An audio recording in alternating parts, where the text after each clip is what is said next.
ते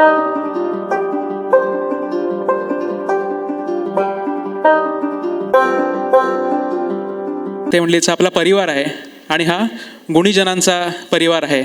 प्रत्येक माणसाकडे साहित्य, संगीत, कला आणि अजून कितीतरी गोष्टींमध्ये त्याचे रस आहेत. ते प्रत्येकजण आपापल्या ते पॅशन खूप नेटाने फॉलो करतो आहे. अशात आपले एक सदस्य आहेत की एका व्यक्तीत किती गुण, किती कला, किती कौशल्य असावीत अशी जर आपल्या सदस्यांमधली यादी केली तर त्यात वरच्या नंबरवर असं लागेल अशा आपल्या सदस्य आहेत प्रिया देशपांडे.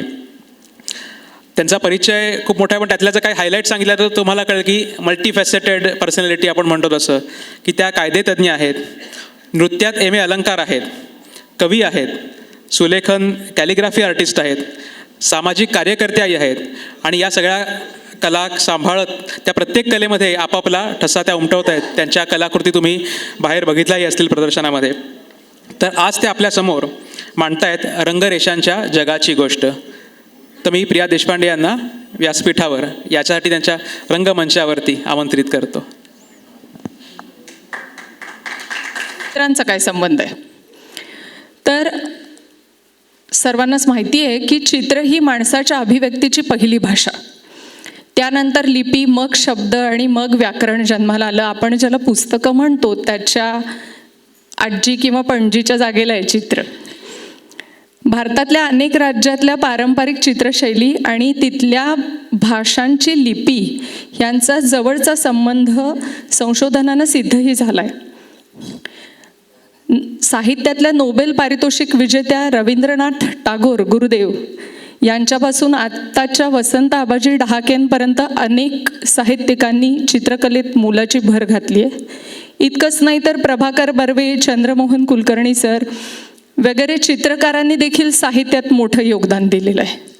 आणि अगदी वेगळी वाट जोखणारे अनिल अवचट किंवा नुकतेच निर्वतलेले डॉक्टर आनंद नाडकर्णी यांच्यासारख्या लोकांनी साहित्य आणि चित्र अशा दोन्ही वाटा चालून पाहिलेल्या आहेत. तर साहित्य आणि चित्र यांचा फक्त संबंधच आहे असं नाही, तर ती अगदी सख्खी भावंड आहेत.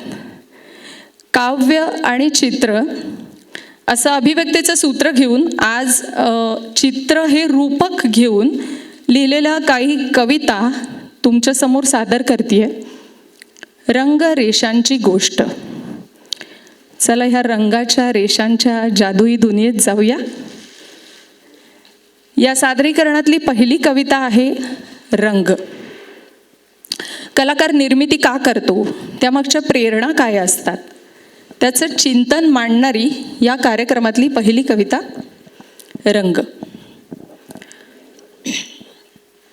आपल्या रंगानुसार शब्दाला खोटं ठरवू शकतो आपण, रंगाला नाही ठरवू शकत.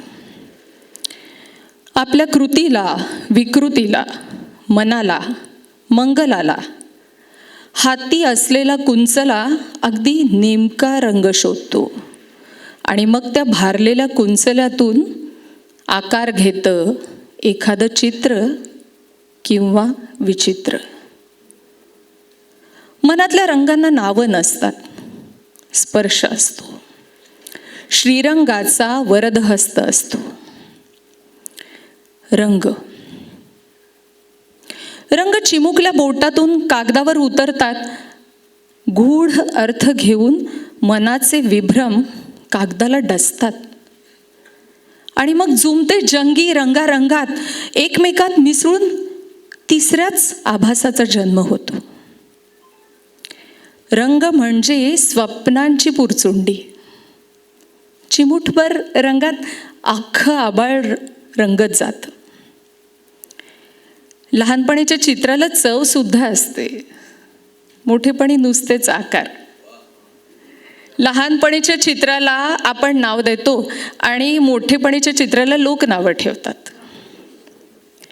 कोवळ्या सोन्याचा वर्ख असलेली ही चित्र अंतरंग बनून कागदावर उतरतात. रंग कुणाला चुकलेत?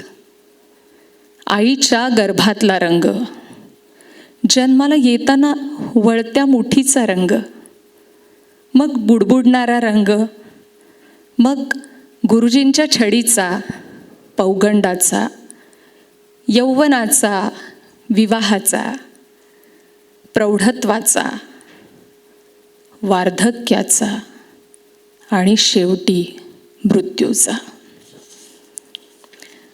नकळत सतत गडद होत जाणाऱ्या व्यवहाराचा. प्रत्येक वेळी आपल्याला अलीकडचा रंग हवासा वाटतो. त्या वेळेला त्या रंगात आपल्याला का डुंबता येत नसेल? रंगाला रंगाचं अधिष्ठान देता आलं असतं तर पुसट रंगांना आपण विटकं म्हटलं नसतं. पुसट तर जेलदार, विटके हे सगळे रंग असतात की आपले अंतरंग? सूर्य तोच सूर्य रोजचा, पण प्रेमानं मोहरणारा सूर्य वेगळा आणि आठवणीत गाभुळलेला सूर्य वेगळा. नैवेद्याची आणि पिंडाची, भाताची मूदही तीच, पण रंग मात्र वेगळा. वांझोट्या अंधाराचा रंग वेगळा, गर्भार अंधार वेगळा.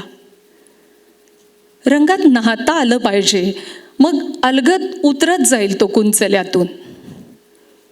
वाटतं रंगात खेळावं, हसावं, बागडावं, रुसावं, फेसाळावं, गुदमरावं, मनमुराद रंगात रंगून जावं. प्रसवत जावं रंगांना जिवंत असेपर्यंत, अगदी त्या श्रीरंगासारखं. रंग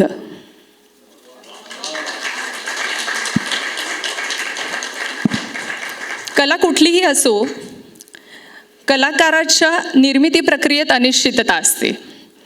फक्त कला निर्मितीच नव्हे तर आपल्या आयुष्याला ही अनिश्चितता वेढून असतेच.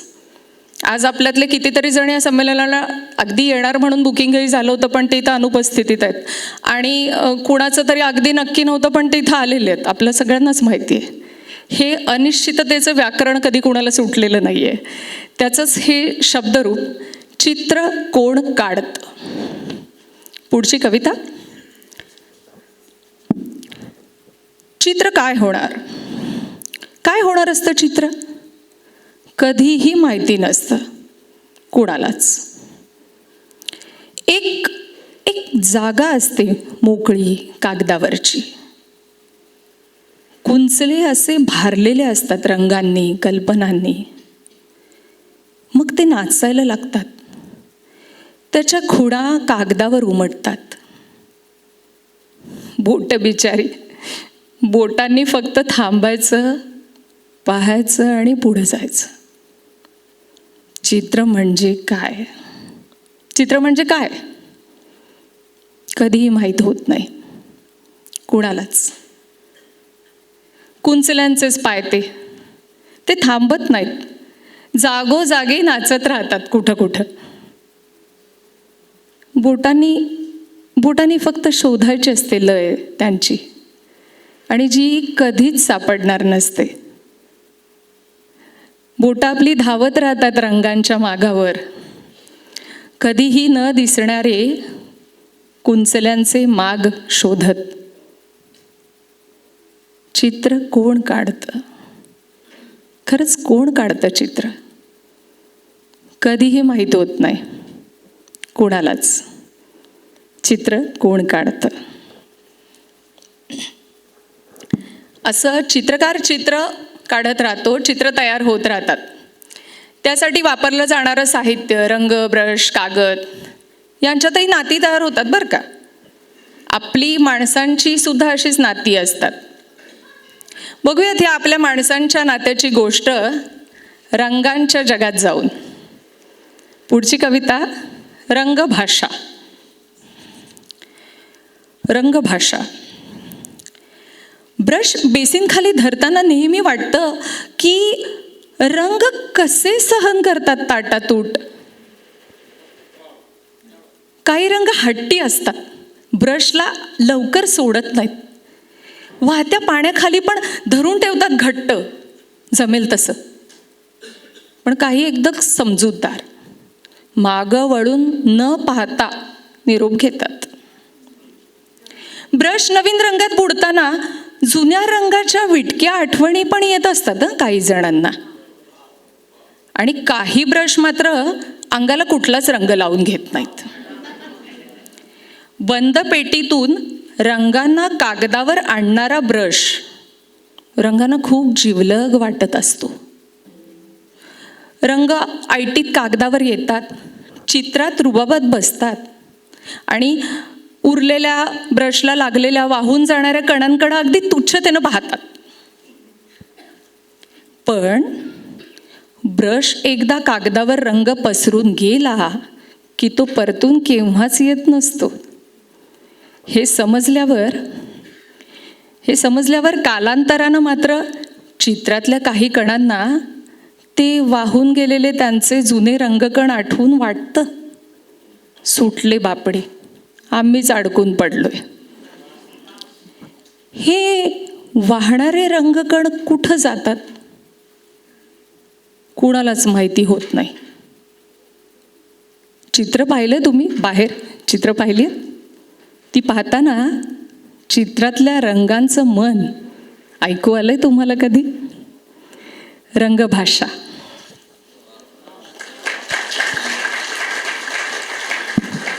आयुष्य जगताना आपण कमावतो खूप काही, यश कमावतो, कौतुक कमावतो, तुम्ही आत्ता वाजवलं तशा टाळ्या कमावतो.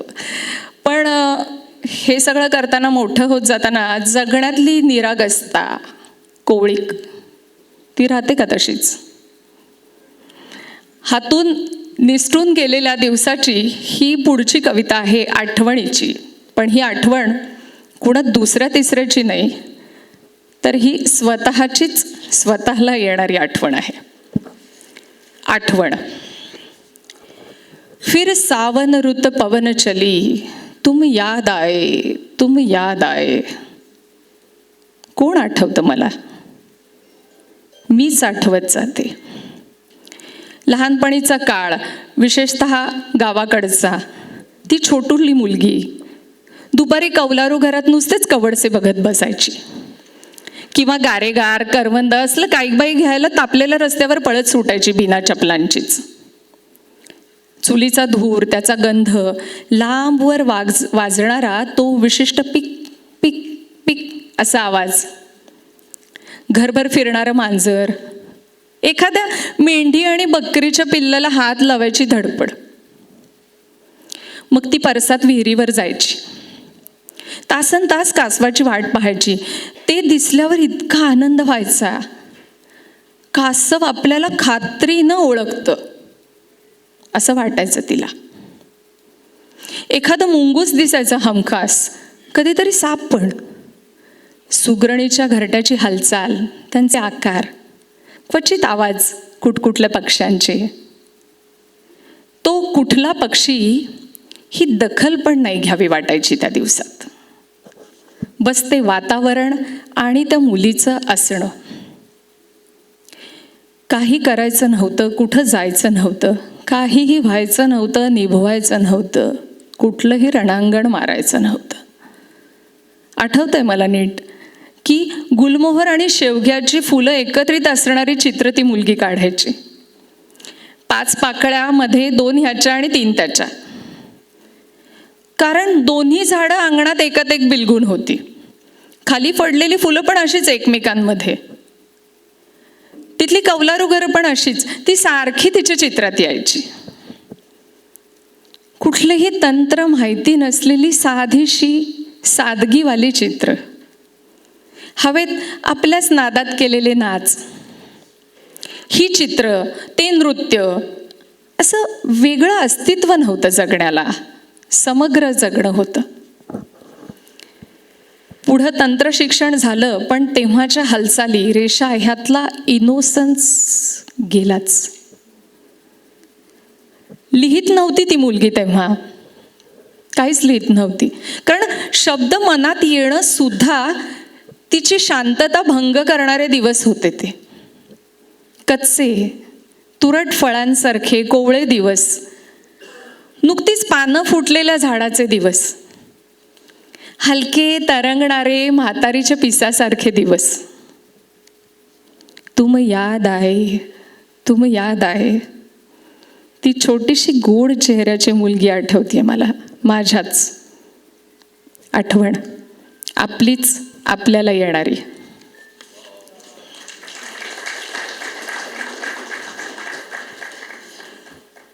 पुढं जाताना मागचं खूप काही सुटत जातं आणि आपण त्याच्या खुणा घट्ट पकडून ठेवू पाहतो. प्रत्येक कलाकार त्याच्या अभिव्यक्तीमधून सर्वशक्तिमान काळाला धरू पाहतो. मग तो कथा लिहील, रंगरेषा वापरेल, चित्र काढेल, त्यात तो काळाला गोठवू पाहतो. पुढच्या कवितेत आहे काळाकडं पाहणारी एक चित्रकार आई. साधीशी छोटीशी कविता आहे. कवितेचं नाव आहे मांजर. मांजर. घराभोवती गल्लीत एक मांजर फिरायची. गुबगुबीत, सुंदर निळ्या निळ्या डोळ्यांची. घरभर ती उड्या मारायची आणि माझं पिल्लू त्याच्या मागे फिरायचं. पण आता ती मांजर कुठं दिसत नाही. पिल्लू रांगायचं, मांजराला बघत हसायचं, टाळ्या वाजवायचं. थोडं मोठं झालं, मला त्या मांजराचं चित्र पाहिजे काढून, म्हणून कागद घेऊन माझ्याकडे यायचं. त्याचं हट्ट करणारं बालपण कुठं गेलं ते? आजकाल तेही दिसत नाही. मांजरही दिसत नाही आणि मुलाचं हट्ट करणंही दिसत नाही. पण ती काढलेली मांजराची चित्र ते मात्र आधेमध्ये दिसत राहतात. मांजर.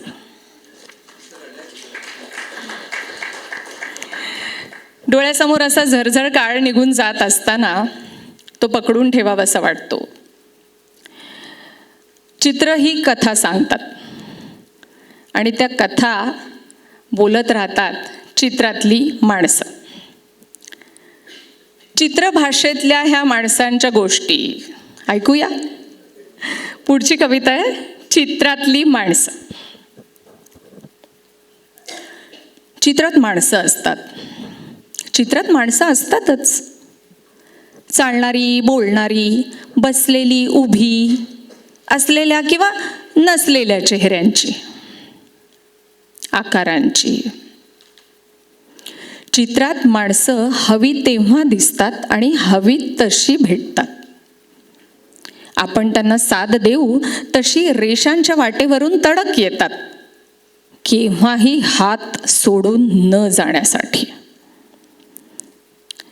चित्रातली माणसं कुठल्याही रंगात, कुठल्याही चेहऱ्यानं, आकारानं आली तरी ती मुखवटे घेत नाहीत.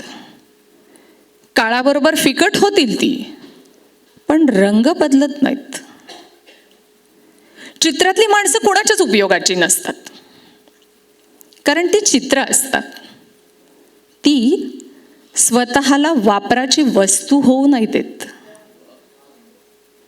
चित्रातल्या माणसांनाही मन असतं, आयुष्य असतं, त्यांच्याही गोष्टी असतात, पण ते चित्रात नसतात. त्या चित्राच्या बाहेर दूर कुठेतरी असतात. कुणीच न पाहिलेल्या, कुणीच न ऐकलेल्या चित्रातल्या माणसांच्या गोष्टी. कुणीही ऐकलं नाही तरी चित्रातली माणसं बोलत राहतात. त्यांना बोलावंसं वाटत असतं. ती सांगत राहतात असंच काहीतरी बिनमहत्वाचं, न समजणारं, त्यांच्या रेषांच्या भाषेत. चित्रातली असली तरी ती माणसंच असतात शेवटी. हातातल्या चित्रात मीच काढलेली एक दुःखी बाई पाहून मला एकदम रडूच आलं. कुठली कुठली जुनी दुःख उगाचच आठवली आणि डोळ्यातनं अक्षरशः 2 थेंब उघडले. तशी ती चित्रातली बाई माझ्या अंगावर खेकसलीच. ए बाई, दुसरीकडे जाऊन रड, उगीच इथं रडारड करून माझे रंग नको विस्कटू. चित्रातली माणसं. जगलेले अनुभव, शहाणपण, आपली मतं, धारणा आपण गोळा करत राहतो आणि आयुष्याच्या शेवटी हे सगळं केल्यावर आपण त्याच्याकडे कसं पाहतो. आज दिवसभर मी ही कविता जगतीये, स्वतःची जुनी चित्र. आता थोडासा चिमटा काढते. हीच कविता स्वतःची जुनी मैत्रीण अशी देखील ऐकायला हरकत नाही. तर बघूया चित्रचिंतन, स्वतःची जुनी चित्र. स्वतःची जुनी चित्र. त्यांच्यासमोर उभं राहताना बोलायचं की ऐकायचं, आणि कोण म्हणून. चित्र जन्माला येण्याआधीचे क्षण चित्र पूर्ण झाल्यावर विसरून जायचे, की नव्यानं आठवून पुन्हा जुनीच चित्र काढायची. चित्र ज्या जगातून आली तिथं परत जाण्याचे रस्ते शोधण्याचा प्रयत्न करायचा का वायफळ, की चित्र जन्मताना थांबून राहिलेलं आयुष्य पुन्हा चित्रासोबत जगायचं. स्वतःची जुनी चित्र पाहताना खरंच काय करायचं. चित्र पूर्ण झालं की त्याच्यावरची माया चाटून जाते. तेव्हा आपल्या चित्रांना जरासं सोडून थोडी मोकळीक घेतली तर अशी मोकळीक घेणं नैतिक आहे ना. स्वतःचीच जुनी चित्र पाहताना खरंच समजत नाही काय करायचं असतं. स्वतःची जुनी चित्र.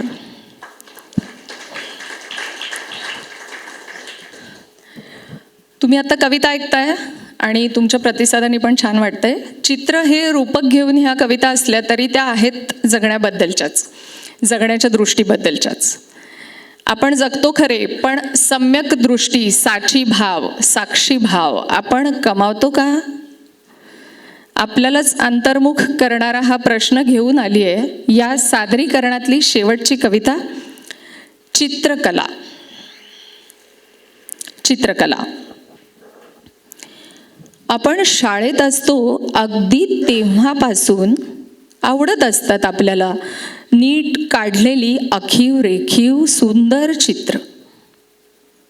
आठवत असतील तुम्हाला सगळ्यांना. आणि ती चित्र आपल्याला रंग भरायला दिली जातात. सांगतात शिक्षक, रेषेच्या बाहेर रंग येऊ द्यायचा नाही. पिवळा सूर्य, लाल फुलं, हिरवी झाडं, निळी नदी. रंगपेटीमधले रंग देत जातो आपण. आठवते ना तुम्हाला ती केशरी उंटाचा लोगो असणारी कॅमलची रंगपेटी. सर्वांच्या चित्रासारखं आपलंही चित्र असावं अशी आपली खटपट असते. आपल्याला चित्र सुंदर हवं असतं. रेषेच्या आत चौकटीत ठरलेल्या रंगाचं गुळगुळीत सुंदर एकसारखा रंग पसरलेलं. आपण चित्र पाहतो, कागदांवर रंग लावतो. शाळांमध्ये मोठे होताना भूमितीमध्ये अगम्य आकृत्या काढतो. इतिहासाच्या पुस्तकातल्या चेहऱ्यांवर दाढी मिशा पण रेखाटतो. ही चित्रकला तर सगळ्यांनीच केलेली असते. मोठे होत जातो आणि मोठेपणी आपल्याला आयुष्यात तसेच आकार रंगवायचे असतात. ठरलेले ॲडमिशन्स, पॅकेज, प्रेमळ कुटुंब वत्सर जोडीदार, शक्यतो आपल्याच जातीत, प्रेम, लग्न, मैत्री, होणारी मुलं, त्यांचं शिक्षण, रूप, यश, आनंद, सुख, सारे आकार ठरलेले. सामाजिक जबाबदारी, नातेवाईक, सोहाळे, भिशी, पार्टी, ट्रिप, दुःख, वेदना यांचाही आकार आपण ठरवलेला असतो, आखीव रेखीव. पोरांच्या शाळेचं सामान कधीतरी नजरेला पडतं, तेव्हा पण इतिहास आठवून तर जाम भारी वाटतं सगळ्यांना. सगळ्या लढाया आठवतात. गणिताचे शिक्षक पण आठवणीत असतात. पीटीच्या तासाच्या खोड्या आठवतात. मित्रांचे मिळून खाल्लेले डबे आठवतात. आवडत्या पोरी तर हटकून आठवणीत असतात. शाळा सहल, समूह, गॅदरिंग सगळं आठवत जातं. पण पोराच्या सामानातले ते कोपऱ्यातले पोस्टर कलर्स बघून काही आठवत नाही आपल्याला. चित्रकला. एक ग्रेड असणारा बकवास विषय, त्याचा मास्तर कुठंतरी डिप्लोमा करून आलेला, पगारासाठी पोटार्थी. चित्रकलेच्या वह्या आणि शिक्षक आपण विसरून गेलेलो असतो. बोटांच्या टोकांना केव्हा तरी लागलेल्या पेन्सिल रंग ब्रशची आठवण देखील आपल्या मनात नसते. आपल्याला कधी आपला आकार काढताच आलेला नसतो. खरं तर कधीच एखादा वेगळा आकार आपल्याला पाहताही आलेला नसतो, दिसलेलाच नसतो. फुलापानांच्या झुळझुळीत साड्या, नाजूक वेलबुट्टीचे शर्ट्स, ब्रँड्स बघून घेतो आपण. मॉलमधले रंगीबेरंगी पॅकिंग्स डोळ्यांना दिसत असतं. अभिरुची वगैरे असते आपल्या सगळ्यांनाच. खोल्यांचे रंग ठरवताना आणि ब्लाऊज मॅचिंग्स बघताना लागते तेवढीच. पण आपल्याला पाहता येत असतं का? आपल्याला पाहायचं असतात वेगवेगळे देश, धबधबे, उंच इमारती, निसर्ग आणि अगदी म्हातारं झाल्यावर सुना नातवंडांची तोंडं. त्या पाहण्याचे सहस्त्रचंद्र दर्शनासारखे सोहळे पण करतो आपण. खूप पावसाळे पाहिले म्हणून. भिजतो का आपण त्या पावसाळ्यांमध्ये? आपण इच्छा पाहतो फक्त. दृश्य पाहायला आपण शिकत नाही. आपल्याला दाखवलं जातं खूप काही, पण पाहायचं कसं हे कुणीच शिकवत नाही आणि आपल्यालाही ते शिकावं वाटत नाही. आपण अखेर पाहणं बंद करून डोळे मिटतो. जग सोडून मरून जातो दुर्दैवानं, काहीही न पाहताच. चित्रकला. सर्वांचे खूप खूप धन्यवाद. चित्र पाहावीत, समजून घ्यावीत. त्यांचा प्रवास, त्यांचं जग, तुम्ही रंगीबेरंगी जग जगून यावं, ह्याचं पुन्हा एकदा या मंचावरून आवाहन करते. माझं आजचं सादरीकरण म्हणजे इथल्या कविता आणि इथलं बोलणं नसून बाहेर मांडलेली चित्र देखील त्याचा भाग आहेत. त्याचा आवर्जून आनंद घ्या. आणि सगळ्यात शेवटी आभार.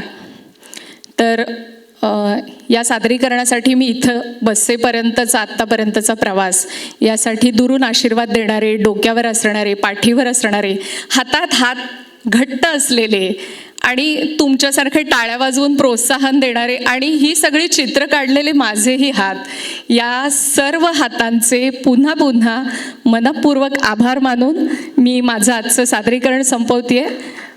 सर्वांना पुन्हा पुन्हा धन्यवाद.